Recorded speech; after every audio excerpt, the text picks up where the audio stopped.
Welcome to the Propertybuyer Podcast, where we explore the world of residential and commercial real estate to help you make better decisions about buying, selling, or investing in all types of property.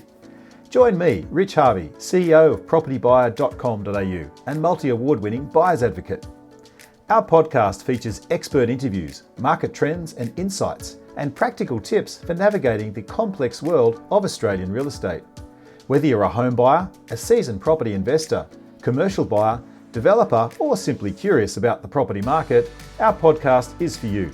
Join us as we share our knowledge, strategies, and experience and help you achieve your property goals.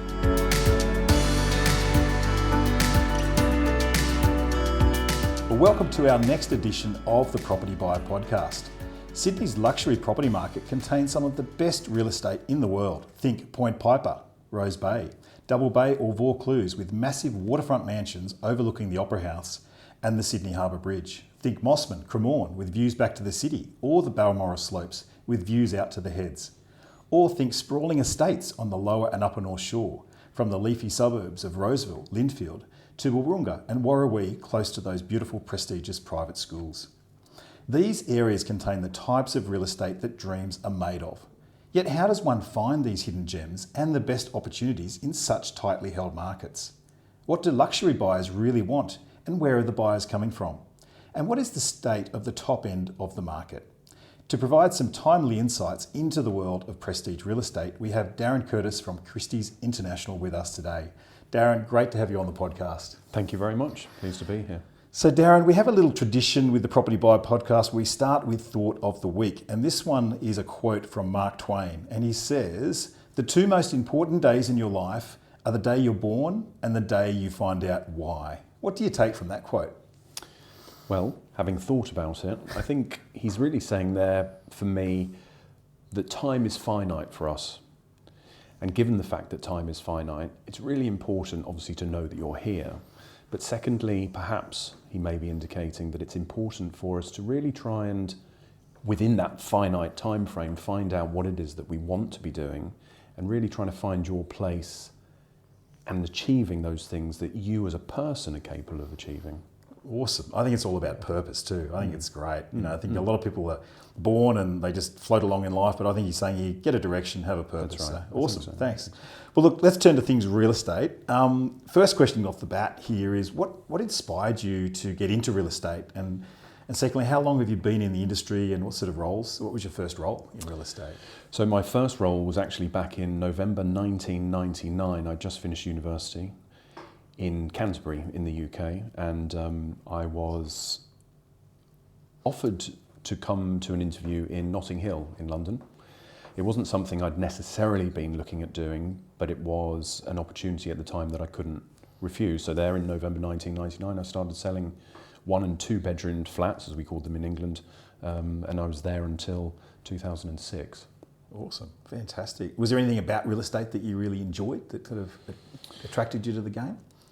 Well, at the time, I think it was the promise of earning good money. That was certainly the thing that garnered my initial attention. But certainly when I got into the job, initially it was the types of personalities I was meeting, both on the buying side and the selling side.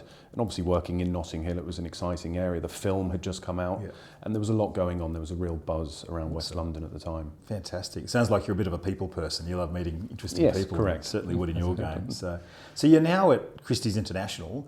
I believe you've worked with Ken Jacobs, who's synonymous with selling the most expensive real estate. Tell me a bit more about your current role at Christies, and also just how does Christies position itself in the Australian real estate market? So yes, that's right. I began working with Ken in March of 2006. So Ken and I had worked together for a good 15 years in the markets that we handle. And now I've taken over Christies International for New South Wales and Queensland. And I am growing that business on top of the foundations that were laid both by Ken and myself during those 15 years, trying to expand the brand and raise the public awareness of the brand. Brilliant, that's great. And tell me just maybe 1 or 2 little things you've learnt from Ken over the years. What has he taught you in terms of how to do your role well? That's a good question. He has always been thoughtful in the approach. So he taught me that every property that we are handling will have its own nuance, will have its own benefits, its own advantages, its own disadvantages, and it's really to handle each property and evaluate what's best for that property rather than applying the same formula to everything that we do. It's not a cookie cutter approach, is it? Correct. Yeah. So we're not volume based as an agency, and we do have the time to sit down and really decide where's the money coming from, who is our target audience, and everything that we do is different. I mean, I guess in prestige real estate, that's why it's prestige, because it is so unique. I mean, it's its aspect, it could be the size of the property, its privacy, whatever. And I think you've got to apply a particular strategy for each vendor, right, to get it across the line. Whilst all vendors want to know where is the best money going to come from, and as an agent, are we able to tap into those markets effectively to produce that desired outcome? Beautiful. Tell me more about the suburbs that you consistently cover, and maybe you could describe a bit of the amenity and perhaps the demographics of those suburbs that you look after. Sure. I guess one very important detail about us as an agency is we are not defined by geography. Right. So agents all across Sydney, in fact all across all of the major towns and cities in Australia, if not worldwide, the agents will cover their patch. We are the reverse of that in that we don't have any specific area that we specialise in. What connects our stock is that they are at the top end of any market. So I may be selling in the Blue Mountains, I may be selling in Point Piper, I may be selling in Wahroonga, you may find me in Terry Hills. It's all about the property. And I think that's what really stands us apart.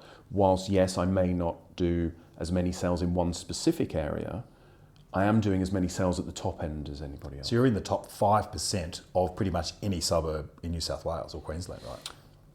It'd be hard to put an exact within what percentage do my homes that I work on sit in, but I would say at least that. I mean, we are fortunate to have achieved some suburb records over the time. So they are the top percentage of those suburbs. But yeah, perhaps 3 or 5%. So it's a really niche market that you're targeting. It's a really cool business model. I really like it because, like you say, you're not restricted by geography like a franchise is. You can go anywhere. Correct. And just pick the cream of the crop properties. That's wonderful. But describe to me maybe just some of the suburbs you've sold in and what are they like?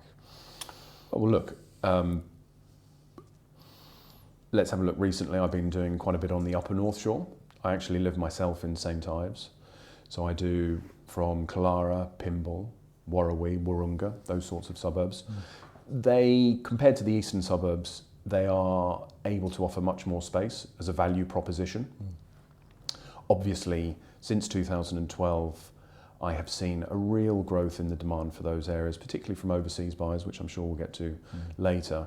But you have these sort of half-acre, 2-acre estates, which really give people the opportunity, particularly more children, to just spread out. They have tennis courts, they have swimming pools, they have maybe 400, 500, 600 square metres internally. And you simply wouldn't get that here in the East. You wouldn't get that in Mosman for the types of money perhaps that these homes are selling for. So I like those areas. Then if you take that to the next level on space versus money, then you arrive in suburbs like Terry Hills, Duffy's Forest. So another 20 minutes north, let's say. There I can get you for similar money, 5 acres, with 1,000 square metres house, perhaps with stables. And really over the last 6 months, perhaps 12 months, we've seen some extraordinary sales where people have recognised the value, which you might think it takes a long while to drive, but I do 1,000 Ks a week and 40 minutes really to that Sydney acreage. I think Dural is about to follow, Kenthurst is about to follow, but those over the 12 months have been of particular interest to me. Fantastic, yeah, great. I mean, the East has some pretty impressive suburbs like Bellevue Hill, Vaucluse. I mean, Bellevue Hill's median price I think it's just hit over $9 million this year. How do you describe the top suburbs of the East? What sort of words do you describe them as? The eastern suburbs, it is pure supply and demand. It's my understanding there are fewer than 300 waterfront homes in the eastern suburbs. There is no more space to build more. That's why we continually see the building work going on. And of course, prime eastern suburbs is in the highest demand. And therefore we've seen the prices just continue to go from strength to strength. And I personally don't see that slowing down anytime soon. Is there a way you categorise pricing or use a particular vernacular in the prestige market? For example, like is 5 to 10 million called luxury, is 10 to 30 called prime luxury, is 30 to 50 called super, is 50 plus ultra prime? Like, is there a particular vernacular that you use? I don't think there's a certain vocabulary, and it will depend from suburb to suburb. So I remember if I set a record in the Blue Mountains, that might come in at 3 or 4 million. Now, of course, if you come here to the east, then it needs to be, as we've seen now, 100 million, 130 million. So, no, I would call that sort of top end, just the luxury end. If you had to pin me down on a price, I would say, in my own mind's eye, in the eastern suburbs, 15 million plus for the luxury. But of course, to get on the water now, 3 or 4 years ago, we were saying, well, you can't get on the water now for 50 million. Now it's approaching 100, 80 million, 90 million. You will read and hear about more of these sales over time. So yeah, I think... Brilliant. So we've just had a really interesting year, 2023, just passed. It's been a challenging year for a lot of home buyers and people in the market because interest rates have been high, which perhaps doesn't affect the top end as much. But what do you think, how would you describe 2023 and what sort of factors do you think influence the market, particularly at the top end? For me, again, it just comes back to supply and demand. You are correct. The luxury end or the top end of the market really has not seen any impact from the rise in interest rates. I live 2 very different lives. I have my personal life where I have noticed the rise in interest rates on the mortgage and that sort of thing. But really at work, with the buyers that I meet, the vendors that I talk to, we have not seen that impact. A lot of the people that I am dealing with are financing because they want to, not because they need to. And there has been an overriding desire to get into these suburbs. And they're hard workers, they may be business owners, they may be overseas buyers. The one thing they all have in common is they have the capacity, they have the capability. And Australia continues to become a blue chip destination for those overseas people. My understanding is in past decades, Australia, its location, its geographical position was seen as a disadvantage. But in recent times, that same geographical position is now seen as an advantage. It is a safe, secure, stable Western democracy, which particularly, as we know, has been heavily influenced by the arrival of the mainland Chinese really since 2012. And this demand has created the price rises that we've seen over those years. It's always, I mean, whenever I travel overseas and I fly back into Sydney Harbour and see the bridge and the Opera House, I go, this wonderful feeling, I'm home, you know. I mean, I've been to Beijing, Shanghai, Hong Kong, and look, great cities, but the smog, the traffic, the intensity of everything, it's overwhelming. So I think I can understand why a lot of buyers really choose Australia to park their money, as you say, because it's a stable Western democracy. And I think it's going to be a trend that's going to continue. Correct. Yeah. And I deal with the mainland Chinese every day. Their driving factors, I'm told, are the education for the children, the clean air, the blue skies, and the blue water. This is what's driving them. Now, they're intrinsic to Australia. They're things that aren't going to change, and they're things that really draw and drive the mainland Chinese to come here.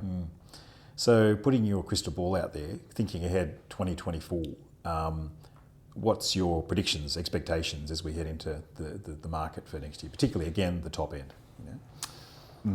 My instinct, my feeling is it will just continue. The demand will continue to grow. We may see a slowing of the growth, but stock this year has been quite tight. There hasn't been that flood of stock that was expected perhaps at the start of the spring selling quarter. So I just think it'll be business as normal. We have Chinese New Year coming up next year, I think on Saturday the 10th of February. So that will be our next major intake of mainland Chinese. And here in the eastern suburbs, we can see again that the stock levels are low. And my inquiry level, I'm very privileged, my inquiry level when I set a new apartment or a new home to market is always very high. So if you talk about the top end in isolation, I think it will continue to grow. Yeah, I think we've just had announcements the last couple of weeks around the skilled migration program being revamped and sort of fast tracking particularly highly skilled workers, particularly industries. And they might, you know, they rent for a year, maybe 2, but they're going to want to buy at some point, particularly if they're well paid. So I think that migration factor will also have a flow-on effect to the top end of the market. Would you agree? Yeah, I do. And I should also add that this year, for the majority of the year, we have seen a weaker Australian dollar. Now, whether you're an expat, whether you're a mainland Chinese who earns US dollar, it has been a really good time for you to buy. I've been with several expats this year, all earning US dollar, and there was a point during the year, I can't remember exactly when, where they weren't doing anything, yet they were able to purchase more Aussie dollar for their money. Yeah. Well, that's a really good point, Darren, because the leverage you get through the currency play. I mean, I deal with a lot of the international banks, and they talk about multi-currency loans for some of the expat clients, and it's often difficult for some expats to get loans because the banks tend to wash off a lot of their serviceability. They discount it by 30-40% sometimes, but as you point out, if the currency is low, it just makes the buying much more competitive, much better value. So it is a really good time for them to think about entering into the market. Tell me more about luxury buyers and how they approach the real estate game. Like, in other words, tell me more about what do the prestige buyers want? What are the features that they're looking for? You mean from the actual properties they're looking to buy? Yeah, the features, the properties themselves. Yeah. Okay, look, everybody is different, but if I had to pick general trends on what people want, I would say top of the tree comes views, water views. Many of the international buyers or the returning expats, as you say, coming home, they want to know they're here. Now, of course, that is often highlighted if you're looking at the icons, the bridge, the opera house, so certainly they are at the top of the tree. And then if you step back, water views, waterfront, of course, they're popular. Aspect is very important to people. People want to be north-facing, northeast-facing. Some have some northerly exposure. Yeah. And then really it depends from each family circumstance. Of course, tennis courts, lawns, gardens can be a big draw card. Some of the mainland Chinese would prefer lower maintenance blocks, particularly if they're not here all the time. They know that they're going to have somebody looking after that property for them. Yeah. But essentially it focuses around aspect, water views, facility. They for me would be the... What about privacy? I'm sure privacy would be a big feature for a lot of people, and security. Like, they want to be in a low crime, really top amenity environment, I'd imagine. For sure, and again, that for me that would vary from suburb to suburb. If you're looking to buy in Point Piper, you are cheap by jowl next to somebody else. That's just the way it is. Security and those things, sure, it's important, but a lot of that stuff is taken care of post-purchase. Yeah. Those are the sorts of things you can adjust, you can adapt, you can make your own. The three things that I spoke about, aspect, waterfront, views, you cannot change. These are intrinsic. So once you have those set, the personal detailing around a property can be done afterwards. I've seen a lot of properties in the East myself, and there's just a real lack of privacy. Like, fantastic home, beautiful Very street, difficult. but you've got your neighbour looking at you. So you can't have a private party without knowing that they're watching you, Whereas, correct, as you pointed out before, places out like Terry Hills or the Northern Beaches or upper North Shore Wahroonga, you've got, triple blocks, 2,000, 3,000, 5-acre blocks, for example, in Terry Hills, that you can get that privacy. So I think some buyers, that really want that will go, you know what, I'm actually going to move out there. So, no, you're exactly right. If we were sitting here maybe 2 years ago, and you asked me, Darren, what are the top sales outside of the eastern suburbs? I think I would have listed to you the old Chisholm property in Palm Beach, I think sold for around 24. We were fortunate to sell the Hawkins house in Newport for 24 and a half. And then I think there was a home in Balmoral in Mosman that sold for 25. Those 2 or maybe 3 years ago, they were the top 3 sales outside of the eastern suburbs. Now, however, if you ask me the same question, I can say to you that we had a sale the World of Agency had a sale in Lavender Bay at 42. Clontarf's record is now 33. Terry Hills is now 24 and a half. Middle Jurel is now 14. So we have seen this spillover from the eastern suburbs and Mosman, where the list of sales, even now in Warrawee, we mentioned earlier, there is a house sale at over 20 million in Warrawee. It's a friend of mine, actually. Yeah. Okay. Yeah. Well, I've been to his house. Fabulous. He's got it's an amazing property. I know it very well. It's incredible. The 14-car garage. The builder on that put in some phenomenal amount of concrete. It's awesome. Yeah, absolutely. So I think there are clearly there are people that have recognised, maybe COVID acted as a catalyst, I'm not sure, that you can achieve more space for your money. There are value propositions to be had. Now, as an agent, I'm fortunate, as we've already discussed, I don't have any geographical boundaries. If you came to me and said, Darren, I have 20 million to spend, or 15 million to spend, or 35 million to spend, I can show you genuinely what you get in Rose Bay, what you get in Wahroonga, what you get in Hunters Hill, what you'll get in Terry Hills, and you pick one. They all offer different things. And I think there has been a category of people who have chosen to be that bit further out. That's not taking away that the eastern suburbs still has the highest demand, no question. But there is a growing number of people who have thought, you know what, I prefer the space. Yeah. I've just recalibrated the record in Eleanor Heights. Close to 16 million now.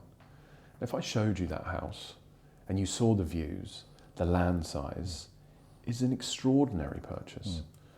Now that buyer recognised that, and I'm sure more will follow. So it's been an interesting road. Interesting, yeah.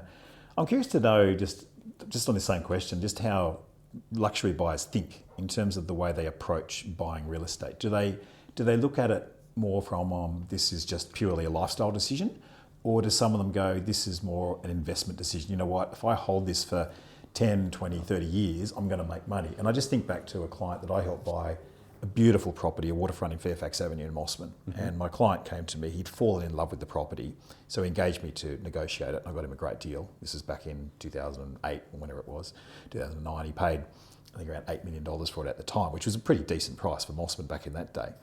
That same property today is worth about 18, maybe 20 million. But he said to me, because I showed him the history of capital growth, and he said to me, Rich, if I buy this property, I'll be set for life. I said, absolutely. I said, you're in a very privileged position. But tell me, do the buyers think of it as an investment or a lifestyle choice? If I had to pick, I would go lifestyle choice. I think there are two types of buyer. There are the emotional buyer, and there is the analysis, the person that is doing the numbers. Very often I'm not going to sell to that person.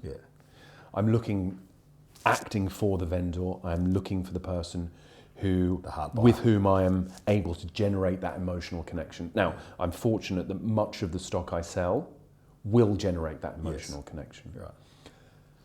So on the face value for the kids and the wife and the day-to-day living, it's definitely the emotion. I'm sure at the back of the mind they'll be thinking, how's this going to work for me long term? But I have to say, I think the emotion will override for that immediate short-term decision to move in. They love the house and they'll pay the money. The mindset's very different if you're fortunate to have that sort of budget where you can allocate funds to make sure the purchase can happen. I do think the emotional drive is most important, particularly when you're dealing at that end of the market. So we touched briefly before on expats and foreign buyers. Do you deal with many expats and foreign buyers, and where are they coming from and what do they want to buy? So a mixture.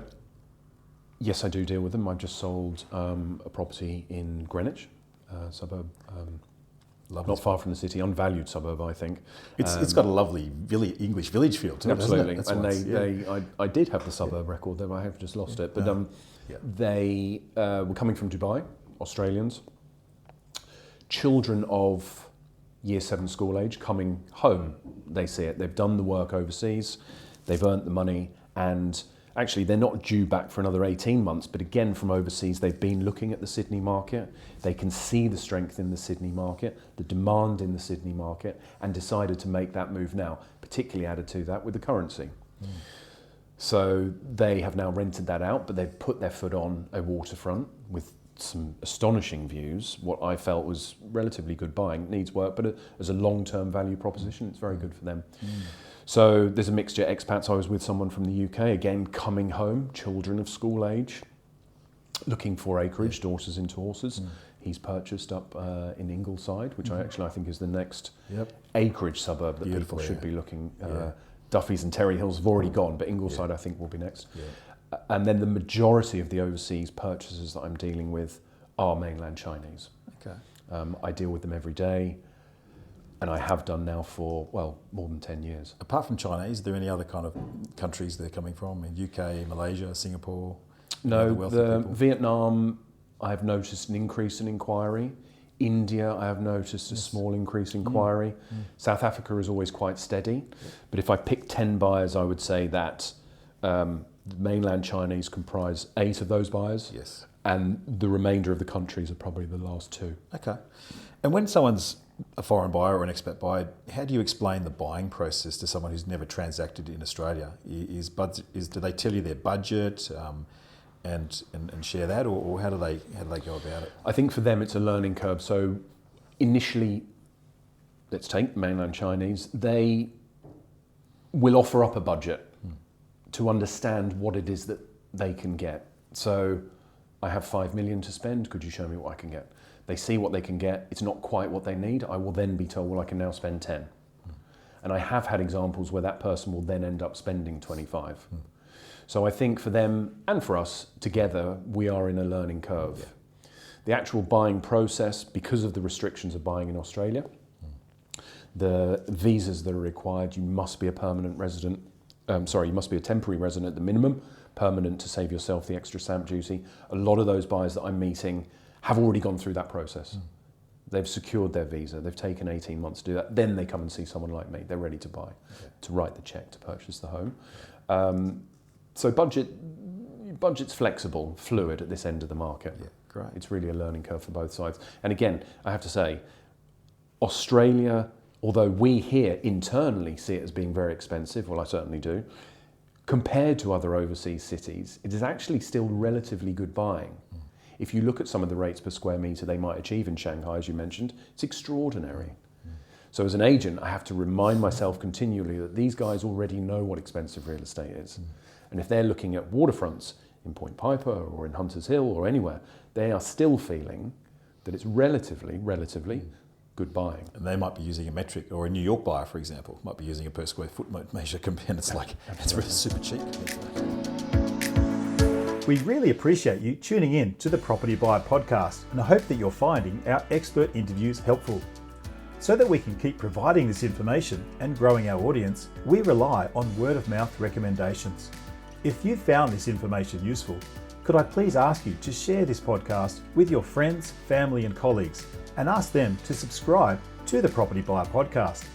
It would be a big help, and we'd be very grateful for your support. Thanks once again for sharing the links.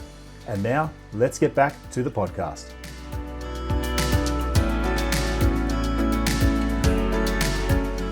I'd love to talk more about the eastern suburbs market for a moment, if we may. Just love to know, are you seeing any trends that are happening in the eastern suburbs in terms of types of buyers or particular property types that are in high demand in the east? The Torrens title, freehold house, is certainly, people are paying big premiums, even for what I might consider relatively small land holdings, just to get into the suburb. So they want to be just in the suburb. Even if the property now needs work, I've noticed there is this sort of general cliche that mainland Chinese only prefer new. I've seen them buying older stock now, so compromising on the condition of the immediate purchase just to get into the suburb, just to get that block of land. So it's the land that they have their eye on. So that's certainly something that's become stronger. It's always the case, of course, the Torrens title home, freehold house, but a real push for that. And this is why we've seen the rise in prices. Some extraordinary prices being achieved for relatively small blocks in these prime locations. Fantastic. And there's always building works going on. I mean, I drive around everywhere in the east, and there's always tradie vans and cranes and everything going on. In those 17 years that I have been here, it's never changed. It's always continuing, always. And I can't see any reason why it will ever end. It's always been the same. And this goes back to the point that space is limited, land is limited, but demand continues to increase. So once someone puts their foot on that block of land, then the build begins. Yeah, perfect. Tell me a little bit about how you go listing a property for a vendor. How do you decide what price is realistic and potentially relevant in the current market? We are fortunate in that I would have to say all, if not close to all of our work is referral based. So we will get called in as the referral. And like any agent, any agency, we are looking for comparable evidence, building a case as to why a property, be it an apartment or a house, might be worth what we will end up asking. So it's really that case by case, using all the information that's very easily available to us all on public record. Now, in my job and the things that we sell, very often there aren't the comparable evidence. There aren't those tangible things that we can say, well, this one sold for this, or this one sold for that, because there isn't another one. Yeah. So that has its pros and its cons. So what I normally do is I might look at the first port of call is replacement cost. Yep. So Darren, if I wanted to buy this block of land, on the current rates per square metre, and then I wanted to build the house on top of it, what sort of money are we looking at? So that's usually the starting point, the replacement. What would it cost me to build this today for myself? And then we relay that advice to the vendor and move on from there. And are you having any tricky conversations with vendors around pricing? Are they greedy, are they ambitious, or are they realistic? Or do you get a combination of all three? Well, as we always say, nothing adds value like ownership. But look, while this conversation, obviously things are sounding very rosy in the luxury end of the market, over the last 12 weeks, things have tightened slightly, traditional for the time of year. But I think that if the vendor's motivation isn't sufficient and there is perception that the price isn't going to be achieved, then they will hold back.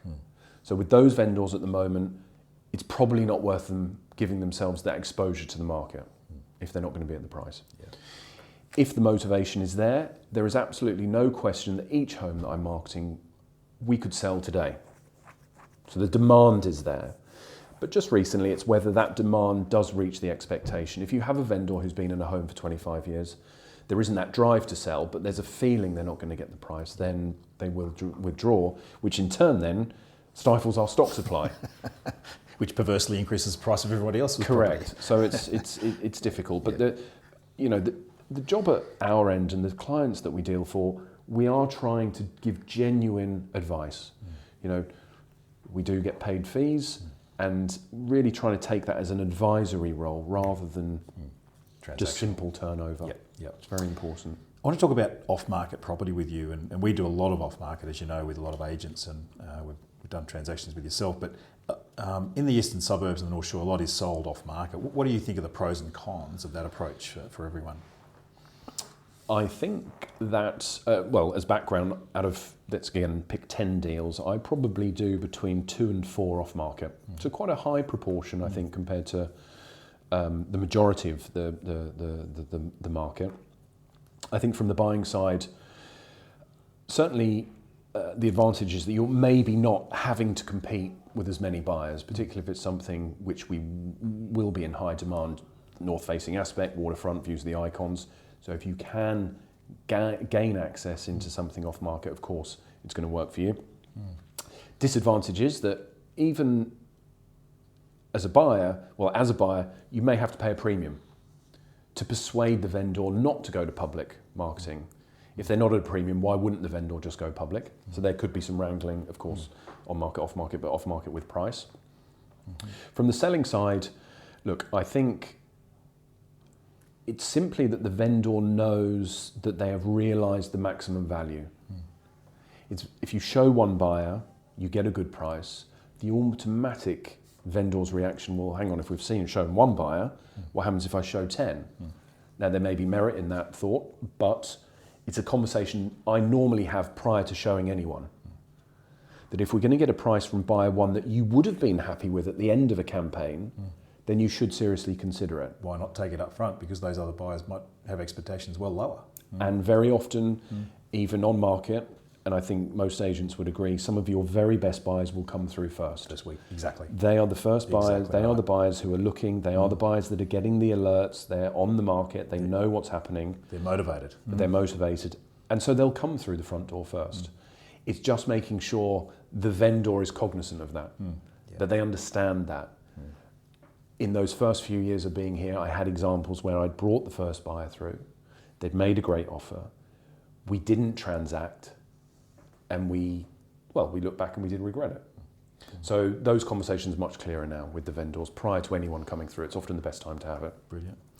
So we mentioned about the lack of listings at the moment. What's holding vendors back from listing properties for sale? Do you think these are valid or rational reasons at the moment? I think at the moment, yes. I think there is some concern over what will happen next year, particularly at the lower end of the market. So that'll be one reason, if they're not realising the price. The second thing, perhaps most importantly, that I experience is that the vendor doesn't know where to go. So if they sell their house, they're going to be left out of the market. Nobody wants to be left out of the market. And if stock is in short supply, well, where do I go, Darren? So unless there is a definite reason, I have people who go down to the Highlands. I have people perhaps there's been a divorce, maybe there's been a death in the family. So definite reasons to sell. If those aren't present, then the vendor is left scratching their head. Well, even if you get me a premium price, I'm going to be out on the what street. can I do? I can't spend the money. So I think this is Sydney is not a big place.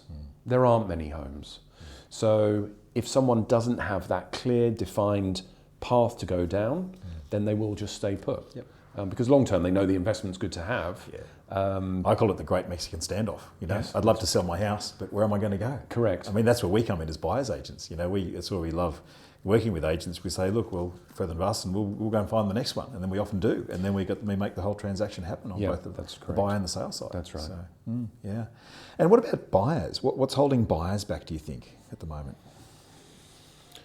I think, again, I don't think you can generalise. At the top end of the market, holding buyers back might just be they just haven't found that place they're emotionally connected with. Not the right one. Okay, it's just not the right one. Yeah. At the lower end, there may be an internal hope that the market's going to come off and that they'll be able to buy the perennial hope for a crash and buy it for cheaper. That's right. And God's not making any more waterfront, as they say. Correct. So, but I think all of those people that I deal with, all the people that actually purchase, all the people that sell, once they've made the decision and they have transacted, nobody regrets it. So for those buyers who demonstrate concern of the market to me, I always ask them, why are we here looking? Wait till that comes off. But I don't think in these price ranges it's going to. And once we've got over that hurdle and they find something that they're emotionally connected with, they purchase. And any of those guys that I called today, they'll all be over the moon that they bought. I'm curious, do many prestige buyers buy with cash buy with a mortgage, or are they buying with cash? So the exposure I have to that, I would have to say to you that in my time here, I've actually only transacted 3 deals where a mortgage was required for purchasing. So clearly, almost all of everything I do, cash buyers, cash purchases. I mean, it's all cash to the vendor, but they are financing post-purchase. Again, as I said earlier, because they want to, not because they need to. Yes. So at the top end, as far as I'm concerned, in my experience, all cash purchases. That's interesting. I want to ask you about negotiations, because that's always an interesting topic to pick your brain on. I'm sure Ken's taught you a few tricks of the trade there, but how do you approach the negotiation process with a buyer? And equally, how should buyers approach you as a sales agent to get a good outcome? So the main thing for me is clarity. So being as transparent and as clear with buyers as I possibly can be. So what does that look like? Unpack that for me. So it all starts, and again, bearing in mind we're not volume based, so it all starts with generating that emotional connection. In terms of auctions and method of sale here at the agency, I've actually only been required to do 5 or 6 auctions in those 15 years. So most of the things that I'm selling are either via expressions of interest or private treaty. Yep. So there are 2 things. One, I know the buyer has the budget, be it 10 million, 20 million. We've done that in the qualification process prior to the inspection. Secondly, they love the house. So essentially what I'm looking for in my transactions is, Darren, I like the house, what do I need to do? So the negotiation is almost all done. The pricing is often the last thing I'm discussing, the actual negotiation. How much is the house? It's 20, I'll offer you 18. And we do a deal at 19. That's how the vast majorities of my deals work. And what about when there's a competitive buying situation where you've got multiple offers? How do you deal with that? Do you put a deadline on it? Do you say best and final? How do you do it? Yeah, so again, case by case basis. I don't have a blanket approach, but the majority of that sort of outcome is that we have what we might term a formal tender. So in order to protect the vendor, I won't put anything public out there, but I will inform those 3 or 4 interested groups that we are closing in a very specific way on a specific date and time. Yep. With a best and final. Yeah. There is no second stage the way we handle it. Yeah. It is the end of the negotiation, not the beginning. Yeah. Now, again, it's credibility on my side, as long as all the buyers believe me, they understand the instructions, it all goes through the solicitors, then I will generate a higher outcome for my vendor. Perhaps even than a public auction would do, because the public auction is only ever set by second place bidder. If the second place stops, there's no reason for the first place to carry on. Where in the situation I might set up on behalf of the vendor, there may be, hundreds of thousands of dollars difference between first and second place. Yeah. And that's more applicable to the stock that I sell. So again, it's a case-by-case basis. Could be a private auction, it could be a formal tender, or it could just be a simple private treaty negotiation. I really like the fact you talk about transparency, because I find my dealings with agents, it works so much better when we all know where we stand with each other, instead of this cloak and dagger and agents not calling me back. It's ridiculous, But if agents are clear with me, it just gets a much better outcome for both parties. Correct. And I think the reason that's worked best for us in our experience is that a lot of my vendors, and in fact a lot of my buyers, they have seen people like me, sales agents, over the years. They've been round the block far more times than I have. So it's just better to be straight, clear, simple, and we get the job done. Tell me about an intriguing or your most memorable, maybe interesting and intriguing sale. Give us a little insight into the world of Darren Curtis's sales. Tell me some interesting ones you've done. Well, I was fortunate enough to sell the oldest house ever to be offered in Australia. Yeah. It was from 1812. Oh, wow. And my vendor at the time was the Historic Houses, Sydney's Historic Houses Trust. I think they're Sydney Living Museums today. And they had rescued Glenfield, which was the house down by Casula on the way to Liverpool. And they had restored it to the way in which the heritage architect felt it would have been presented in 1812. We were fortunate enough to dress it with furniture. I think it's called campaign furniture. Campaign in the sense you would be able to fold chairs and tables into chests of drawers which fit easier on the ship. Wow. At that time. Wow. So there was a company in the Cotswolds who we actually got to furnish the property.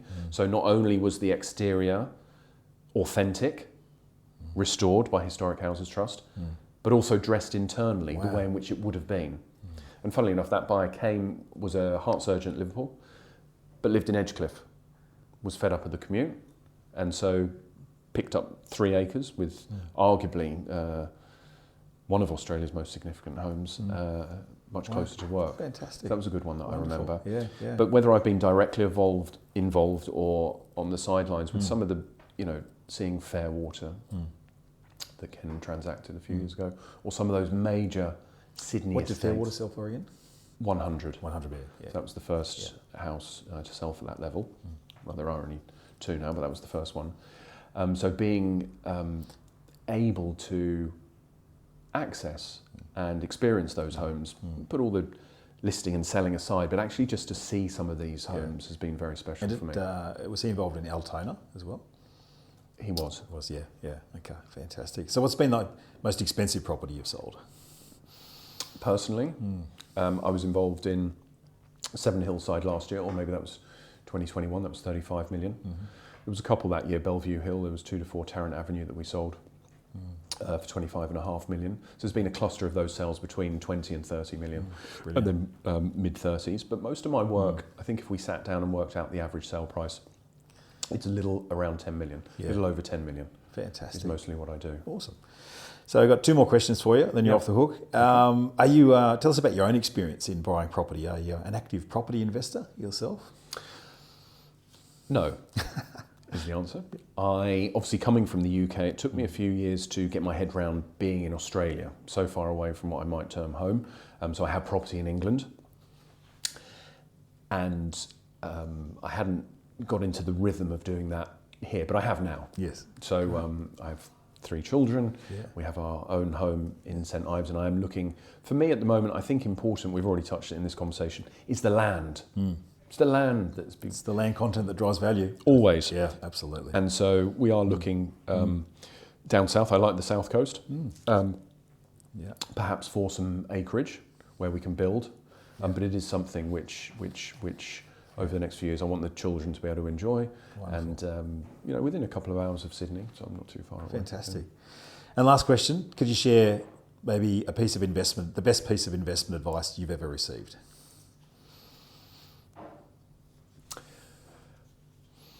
Well, not wanting to sound cliched, but I think you would always look for those elements that I know buyers are looking for. So if I pick the last 1,000 buyers that I've dealt with and we filter down the main things that they have asked for and we put that into a circle, I would definitely say that the waterfront, the north facing, it's huge. People talk to me about it almost every day. So if I was out there purchasing, those are the sorts of elements, those main factors. That you know the features that attract the buyer. Correct. And you know what's going to increase the value, and that's Correct. the thing you'd buy. And I always see what people are. Yeah. I understand what people need. We touched on it earlier, where the internal personalised things can always be changed. Yes. Right? Even the house can be knocked over. And Australians are very keen. They don't hesitate in knocking a house over and building a new one. But it's where that block is. It's how that block faces. Yeah. It's how it sits. Very important, the things that you cannot change. Absolutely. And so these are clearly, if you're looking at an investment part near the station, near the shops, walk to rail, all that kind of stuff, yes. But when you take the steps up, it's those other factors that sort of come into account. You've just articulated exactly what's on my website, on my top 20 criteria there, without even knowing it. So, right. But I always say to clients, once you've bought the block of dirt, you can't move it. That's right. But you can change cosmetically anything about the home, as you say, or knock it down. But Absolutely. Once it's the location, yes. that's the premium driver, and then it's features within that. I mean, within each suburb, there are particular local features that some people want. As you say, it might be aspect, it might be position to a school or a shop or a community village or something like that. But knowing what attracts buyers in an area and what increases the value is very, very valuable information for any property investor out there to consider that. So. Yes. Well, Darren Curtis, thank you so much for your time you. today.